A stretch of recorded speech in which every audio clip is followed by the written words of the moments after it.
একটি স্কুল যেখানে আশেপাশের অন্তত 10টি গ্রামের ছেলেমেয়েরা নিয়মিত পড়াশোনা করতে আসে, সেখানকার যাতায়াতের রাস্তা যদি বছরের পর বছর ধরে খানাখন্দে ভরা ও জলমগ্ন হয়ে পড়ে থাকে, তবে তা স্থানীয় জনপ্রতিনিধিদের জন্য অত্যন্ত লজ্জাজনক বিষয়। উত্তর দিনাজপুর জেলার চাকুলিয়া বিধানসভা এলাকার মধ্যিশপুর ও রামকৃষ্ণপুর সহ একাধিক স্কুলে পৌঁছানোর রাস্তা এতটাই বিপর্যস্ত যে তা বর্তমানে চলাচলের একেবারেই অযোগ্য।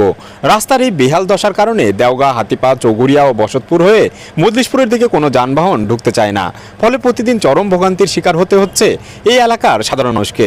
বিশেষ করে জরুরি পরিস্থিতিতে কোনো রোগী অসুস্থ হয়ে পড়লে তাকে দ্রুত হাসপাতালে নিয়ে যাওয়া প্রায় অসম্ভব হয়ে দাঁড়ায়। এলাকাবাসীর অভিযোগ, রাস্তা সংস্কারের জন্য প্রশাসনের কাছে বহুবার আবেদন জানানো হয়েছে।